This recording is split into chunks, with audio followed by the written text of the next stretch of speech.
Gamani G Vakarja. Céad míle fáilte romh go dtí an tros beag seo timpeall na huaigine I Glasnevin a Mailethe Clia. This is Glasnevin Cemetery. You're all welcome to join us in this short tour of some of the graves in the Republican plot that is here. The penal laws transferred ownership of all of the Catholic churches and graveyards to the British government, therefore denying the Catholics the right to have their own graveyard.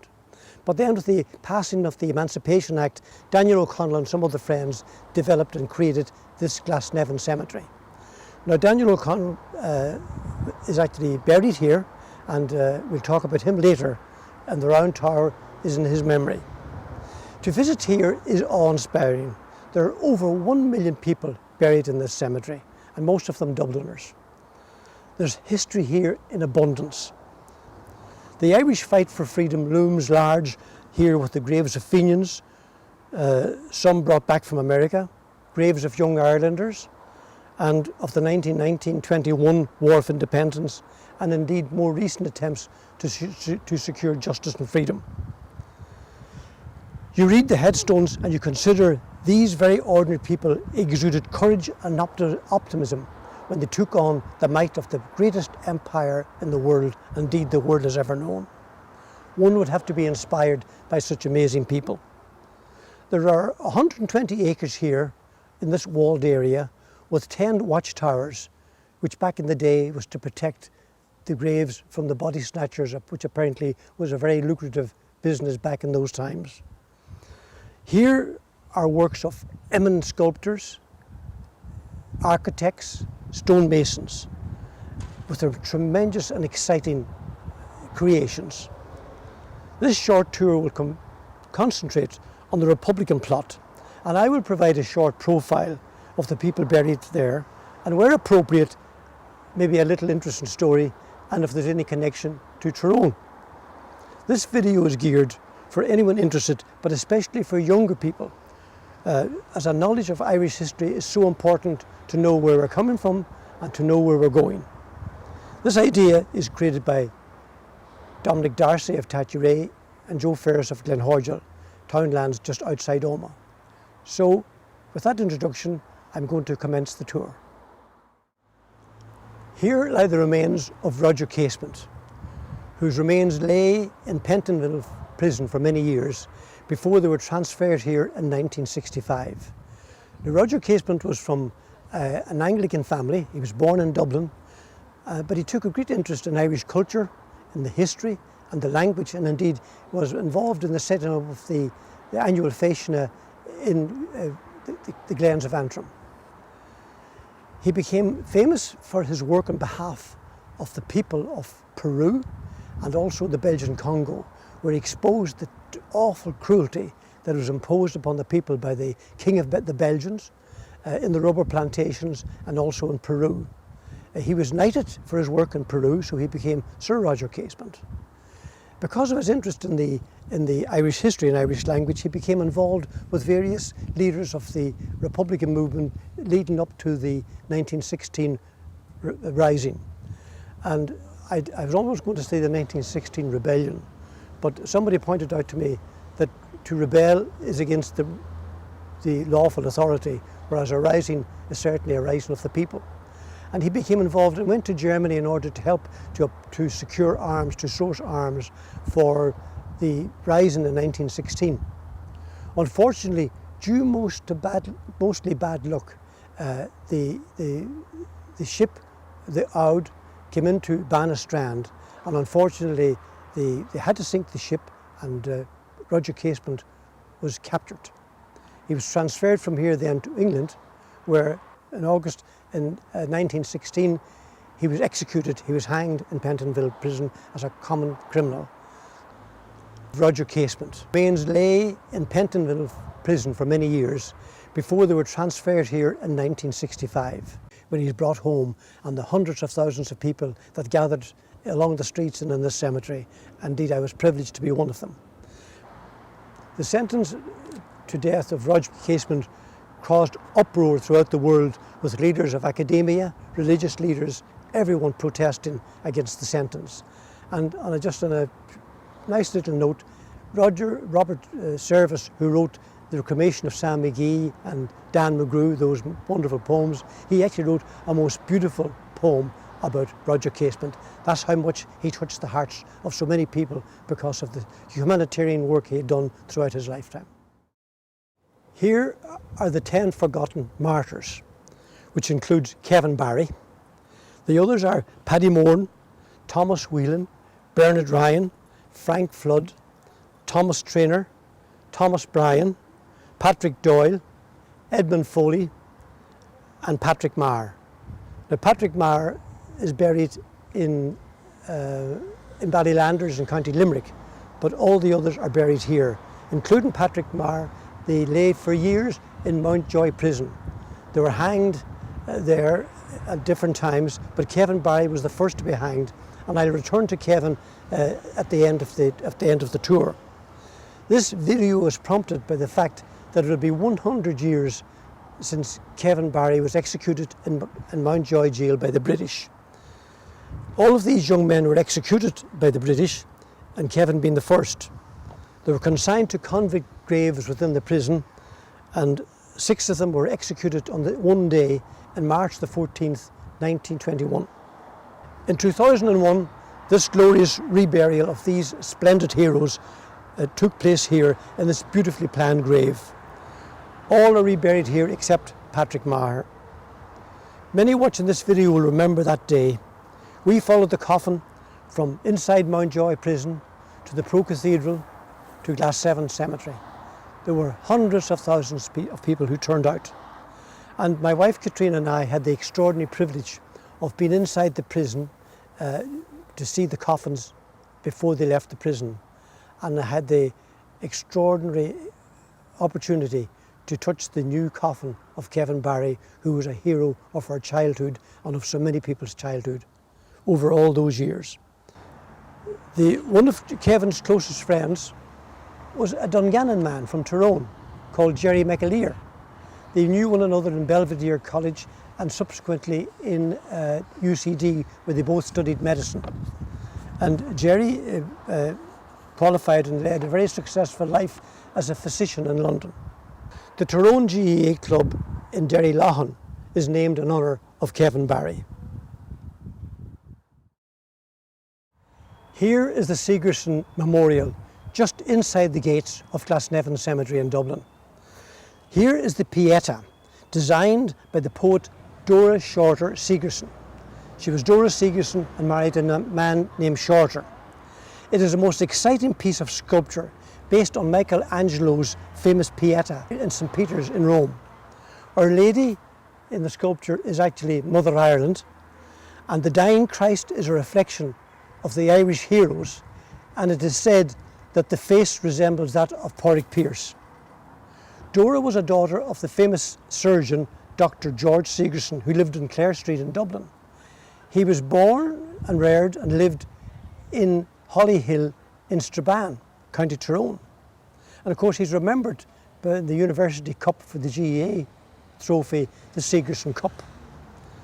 And of course, more excitingly for us, he wrote that famous song, our anthem, The Mountains of Pomeroy. There's a book written by Ken McGilloway of Armagh on Dr. Sigerson. Now, an interesting little personal comment to make about this, that whenever I myself came to Dublin in 1961, January 61, I was befriended by a granddaughter of George Sigerson, Dr. George Sigerson, Evelyn Humphreys. And Evelyn was Evelyn Piet, married to Emmett Humphreys of the famous Humphreys families, who were cousins of the O'Reillys. But I stayed and had my first Christmas in Dublin in her house, and she had a wonderful autograph book belonged to Dr. Sigerson, which he kept in Clare Street, which is signed by all the people who visited his house. He was an extraordinary man and a great Irishman and a great physician. But Doris Sigerson wrote a beautiful poem that I'm just going to recite to you now, which is written on the other side of the monument.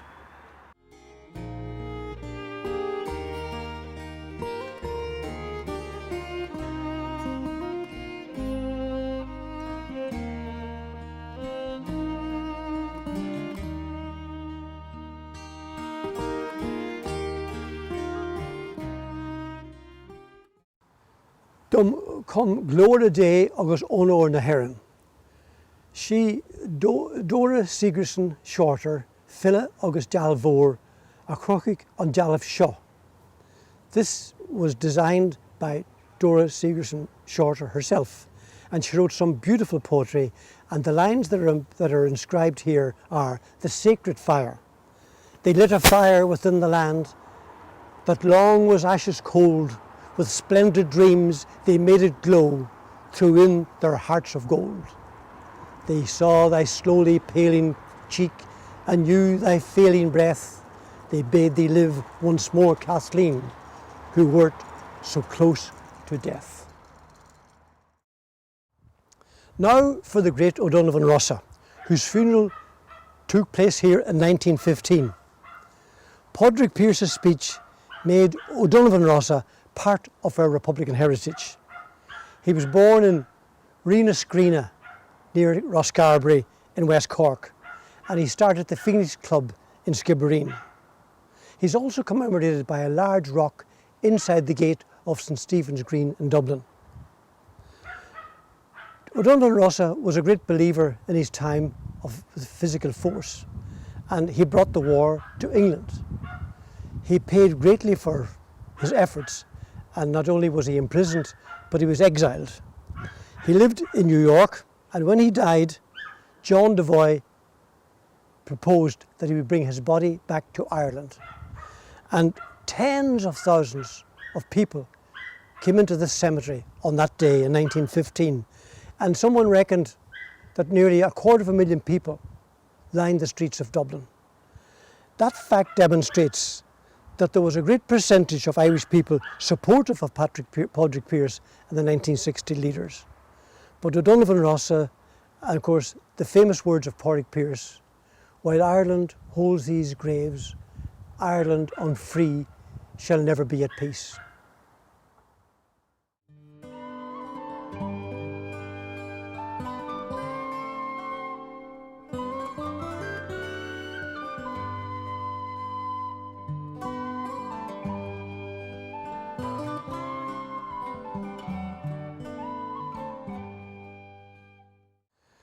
Here is the grave of the O'Rahilly.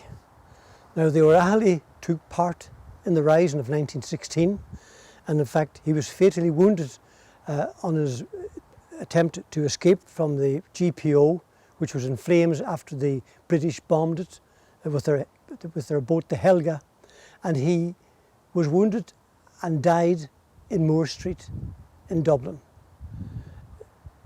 The O'Rahilly was a famous man for humanitarian rights. He fought on behalf of all the people who had no voice. And his family, the O'Rahilly, his eldest son, the O'Rahilly, married Elgin Barry, the sister of Kevin Barry. So the connection is there. And an interesting thing in modern Ireland, his grandson, Ronan O'Rahilly, was the founder of Radio Caroline, the pirate ship. So the rebel spirit lived on through generations.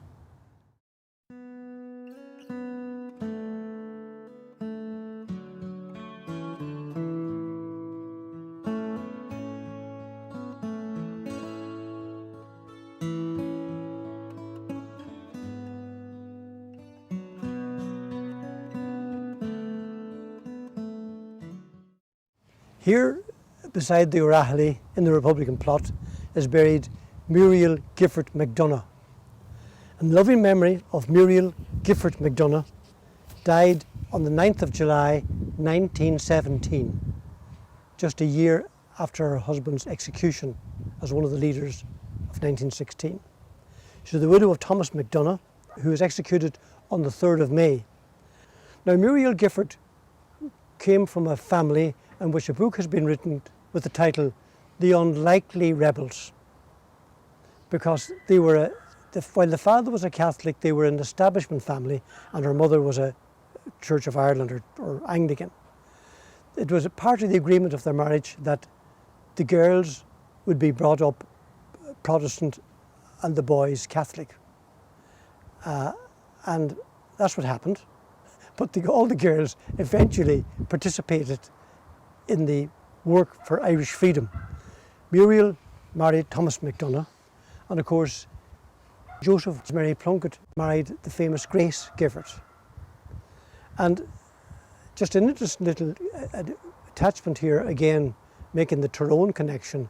They had a sister called Sydney, and Sydney married a man, a Polish count called Cezira, and she was popularly known as Madame Cezira, C-Z-I-R-A. And she wrote under the name John Brennan. She wrote patriotic stories and she made political statements. She was a famous woman, lived into old age. And my uncle had been a courier for John Devoy, that I'll deal with later, and a sister of Muriel's, Sydney, knew him and in fact gave me a written testament to that, which I treasure. The Gifford family did tremendous work on behalf of Irish freedom.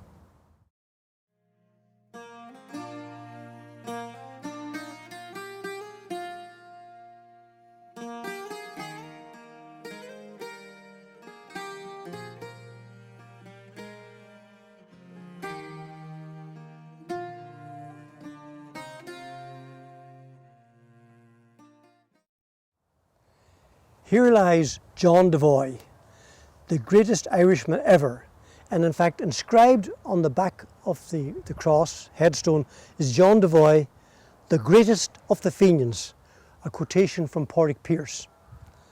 John Devoy came into contact with a lot of people from County Tyrone, including my own Uncle Michael Donnelly from the Tyrone restaurant in Georgia Street in Omagh. Michael was a courier for John Devoy, and he worked on board the US liners, which was a very convenient cover, bringing materials and money and messages from John Devoy to the leaders of the planned 1916 Rising, and indeed vice versa. John Devoy took the side of the treaty after an extraordinary work, because he was involved 1867 the Fenians, the 1916 Rising, which he helped to fund, and of course the War of Independence, or the Black and Tan War sometimes referred to, from 1918 to 1921.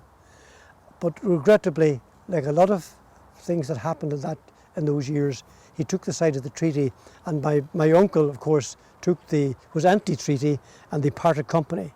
But I asked Sydney Gifford, that was Madame Cezira, if she knew of Michael, because sometimes in a family history you get more than the facts. In this case it turned out to be true, and she knew him.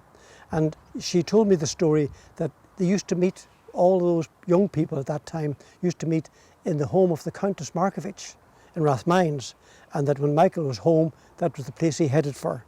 And she knew him well, and she wrote a lovely letter to me as a result of meeting her, and I have that letter, which I treasure. But John Devoy was an amazing man insofar as that he kept the spirit alive of separatism, that idea that we should have our own sovereignty in Ireland.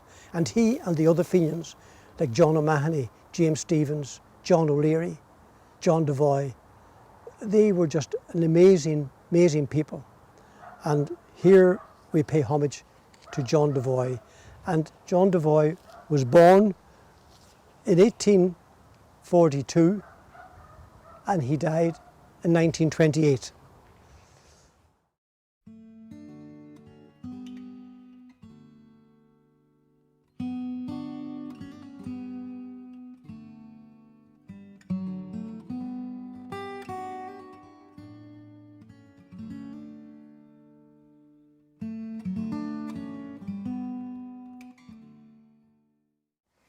Here are two graves together.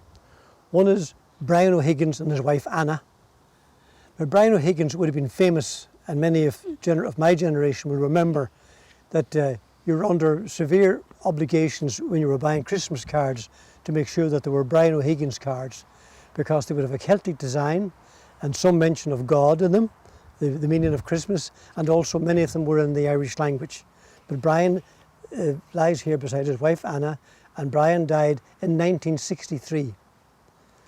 Here are two famous women, Elizabeth Farrell and Julia Grennan. It says, Dílis de dhé August Erin, faithful to God and to Ireland. Elizabeth Farrell of Easter Week 1916, who died on June the 25th, 1957. When called out in the field of battle, she went under orders the foe to meet, bearing sadly, unfearingly, proudly the flag of surrender, but not defeat. And that was written by Brian O'Higgins, who lies next to her in the grave. Then her great friend and lifelong companion and fellow Republican fighter, Julia Grennan, but we always called her Sheila, and I'm pleased to see that it's Sheila on her headstone. And her faithful comrade and lifelong friend, Sheila Grennan. Elizabeth Farrell and Sheila Grennan were both in the GPO in 1916, and they both were prepared to fight as soldiers. In fact, Sheila in particular, Elizabeth being a nurse, and Sheila was given the job of helping to soothe the wounds of James Connolly, who had been badly wounded in the GPO. Elizabeth O'Farrell died in 1957, but Sheila lived a lot longer than that. And indeed, in the early 1970s, we knew her very well. And in fact, my father-in-law was the executor for her last will and testament, and Sean McConnell. And Sheila was a visitor to our house, and when myself and my wife got married in 1967, she gave us what I would consider the most appropriate present you could think of, which we still have on show naturally, a replica of the statue of Cuchulainn, standing, as you see, in the GPO, in the window of the GPO. So Sheila Grennan and Elizabeth Farrell, famous women, because women played such a big role in the fight for freedom in the past and in the present. Lord rest them both.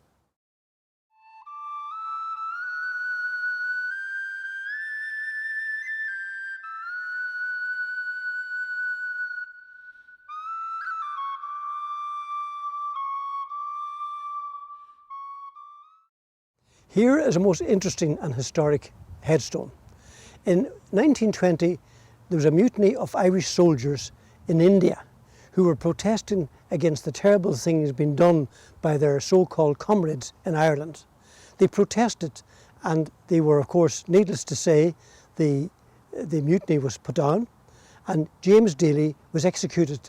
There are 69 names on this headstone, both front and on the back.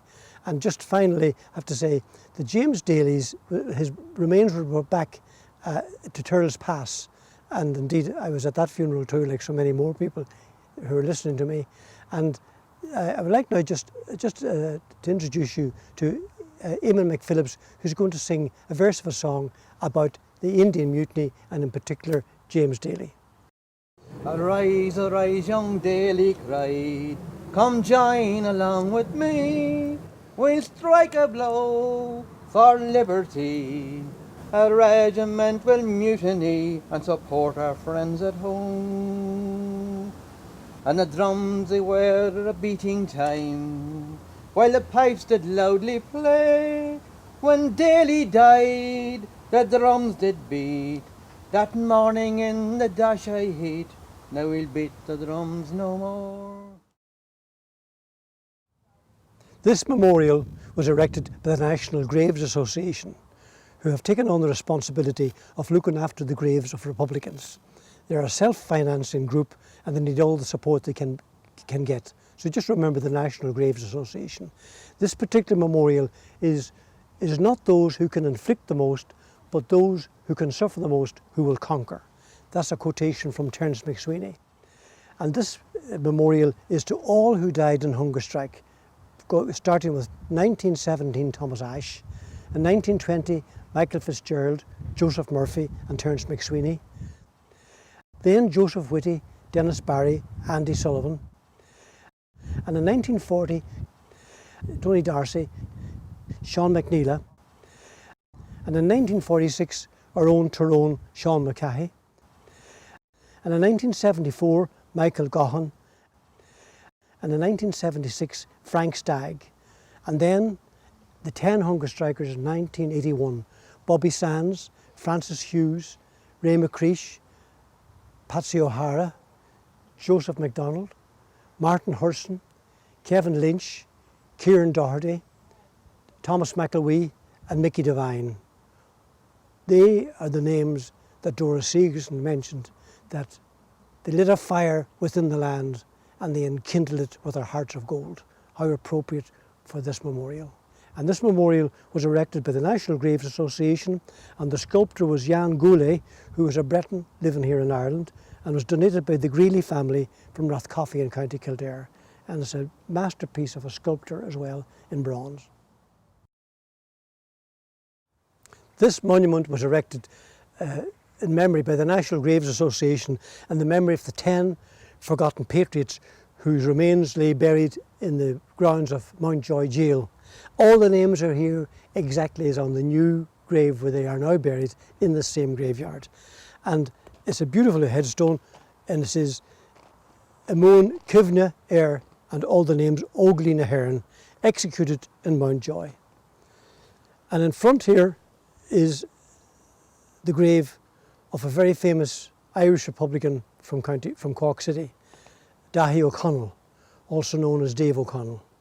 And here we have a Tyrone connection because Daithí was the training officer for Operation Harvest back in 1956 and participated in the Operation Harvest 1957, and indeed with himself and Joe J.B. O'Hagan were captured and Daithí was wounded in County Tyrone when they were ambushed by a team of the British forces. Daithí was then sentenced to prison and spent some time in Crumlin Road Jail. He had previously been interned in the Curragh and had escaped with Rory O'Brody. But Daithí died a young man in 1991. Dave O'Connell, or Daithí O'Connell, who was our training officer back in those years. A magnificent man.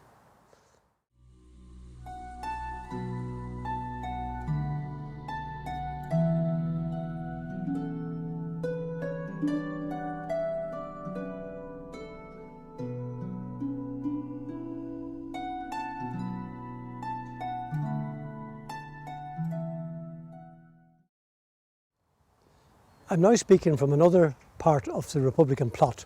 I should tell you that the Republican plot, the first person buried in the Republican plot was Thomas Ashe, who died on forcible hunger strike, where he was force-fed and had been tortured by the British in the days before his awful death. He was a teacher, he came from Kerry, he was an extraordinary academic man, intellectual, and he taught in the village of Lusk in County Dublin. And he started a pipe band there called the Black Raven Pipe Band. And when he was buried in this graveyard, when it wasn't a Republican plot, that's what became the focus of the Republican plot. And here, just right behind me over my shoulder, are two graves of famous men. James Stephens, the great Fenian, and also John O'Leary. One is in Irish and the other is in English. They were here they were part of the Fenian and they were brought back, their bodies were brought back to be buried here. Quite extraordinary how many Irish patriots who died in America were brought back to be buried in Glasnevin Cemetery. Now, I said at the start that I would say a few words about Kevin Barry. Kevin Barry was the fourth of 7 children, and he was baptised in St Andrew's Church in Dublin. He was born on the 20th of January 1902, and he died, of course, on November the 1st, 1920. And here we are in September, approaching the 100th anniversary of Kevin Barry's execution.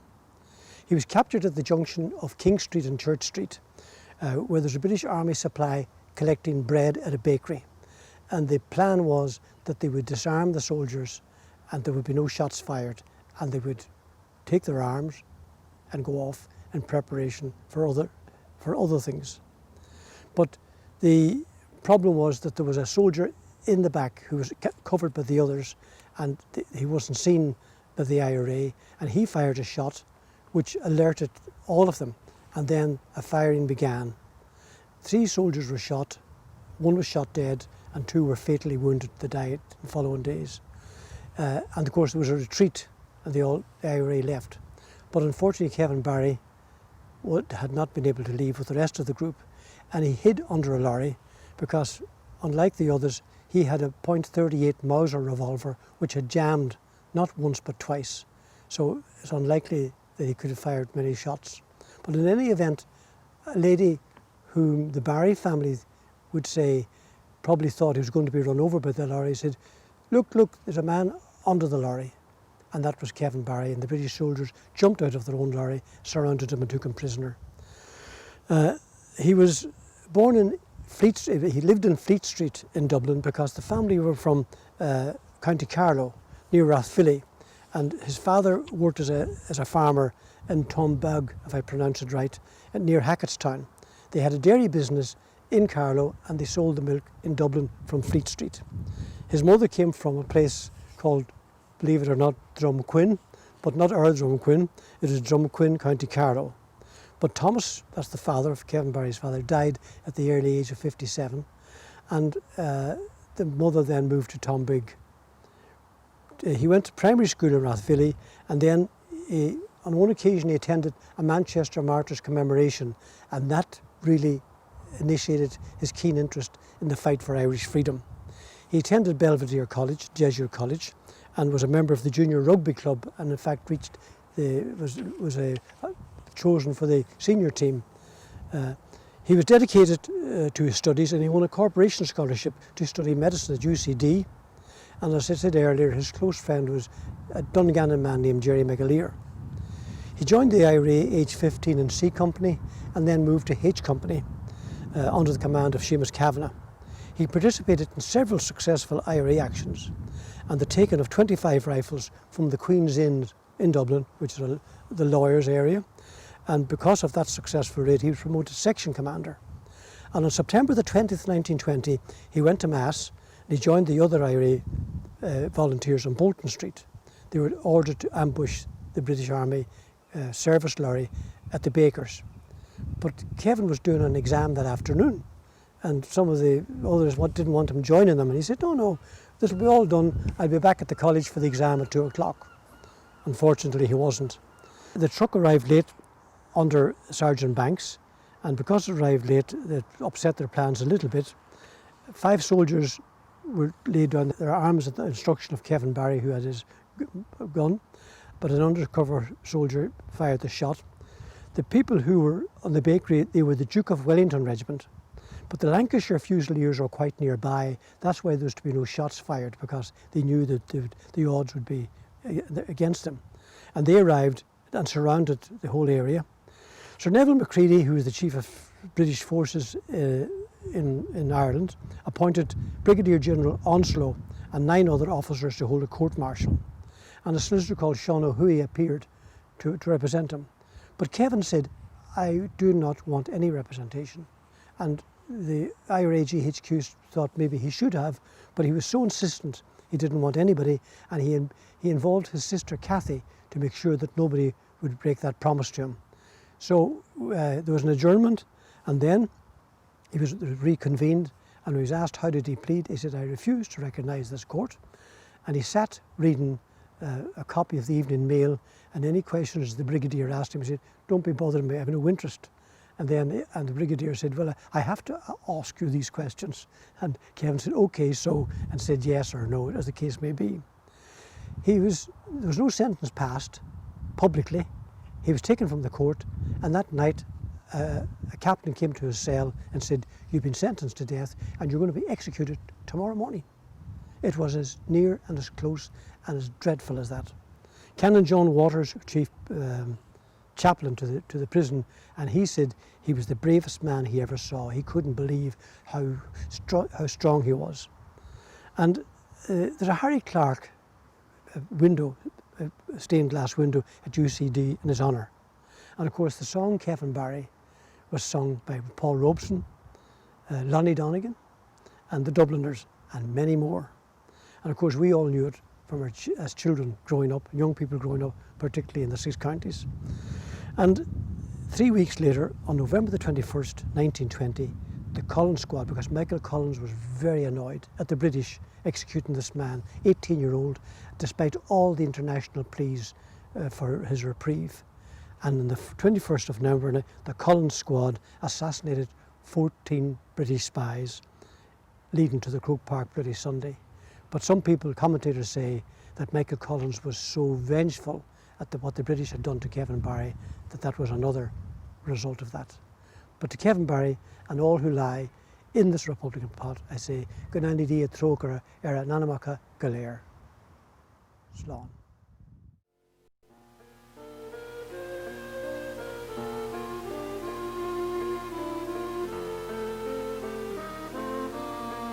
In Mountjoy jail, one Monday morning, high upon the Gather Street, Kevin Barry gave his young man for the cause of liberty.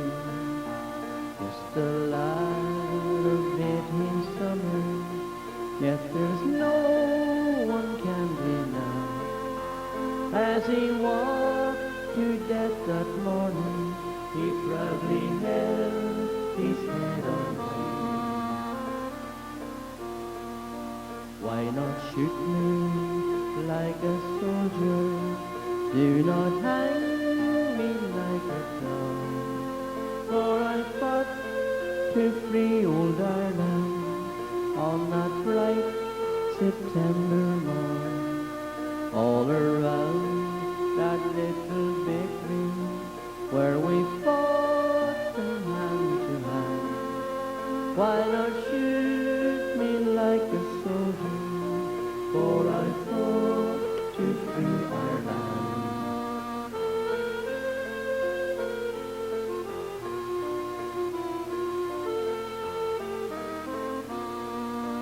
Just before he faced the hangman in his dreary prison cell, British soldiers tortured Barry just because he would not tell all the names of his brave comrades and other things they wished to know. Turn informer or we'll kill you, Kevin Barry answered no. Calmly standing to attention while he bade his last farewell to his broken-hearted mother, whose sad grief no one can tell. For the cause he proudly cherished, that sad parting had to be. Then to death walked softly smiling, that old Ireland might be free.